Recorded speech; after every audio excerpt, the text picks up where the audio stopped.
Hello and welcome to another episode of Drive with the Guru. This is your host, Ricky Cat and Simian Guru. My wife, Mrs. Guru, who I'm not allowed to show, is cracking up in the seat next to me. So if I just start busting out laughing halfway through the show, I apologize. It is completely her fault. So anyways, tons of stuff happened this week. We finally got the official announcement of the Nokia N85 and the Nokia N79. Now, to me, I think the N79 looks a little funky. It looks like it has growths on the side of it, the face. Don't really care for it very much, but the specs are pretty good.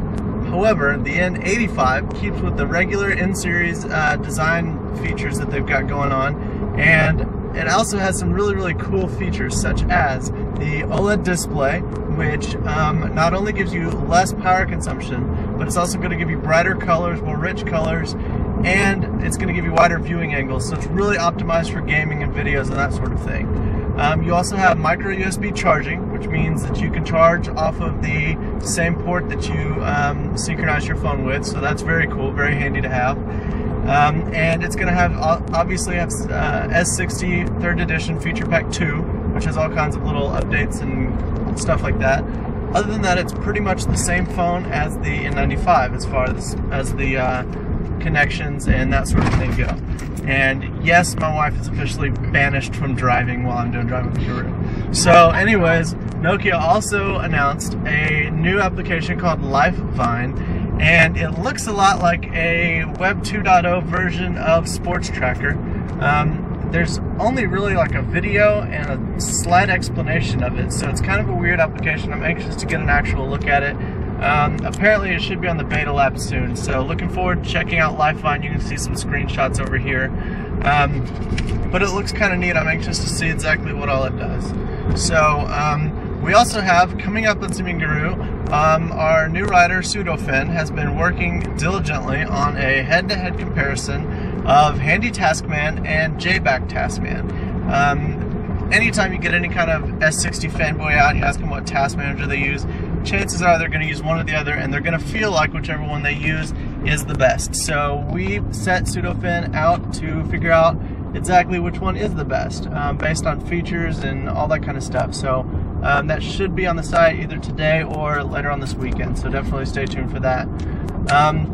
Other news that I really wasn't going to cover, Engage launched this new dogs application, or game, I'm sorry, and it's basically a lot like Nintendogs for S60 and Engage. And if you're thinking that sounds familiar, that's because it is.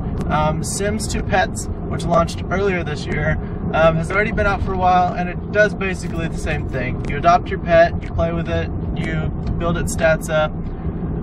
I'm going to be honest, I'm probably not going to download dogs.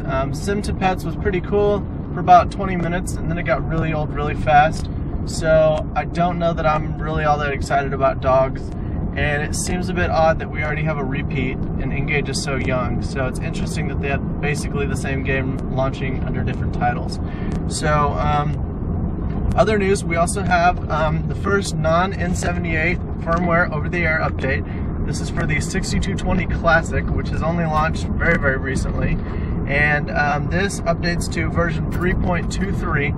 And what this is basically, it's going to help your Bluetooth be a little bit more stable and a little bit better in that regard. So what you can do is type in *0000# on your home screen. That's going to bring up the device manager menu, and from there you can choose options, update device, and it's going to check for updates. Doesn't cost to get the update, but it is going to use data, so either do it over Wi-Fi or make sure you have an unlimited data plan for that. So that's really all that we've got today for Simian Guru's Driving with the Guru, and I'm totally going to re-record this because there's no way I'm putting this shaky of a video on my site. It's not my fault.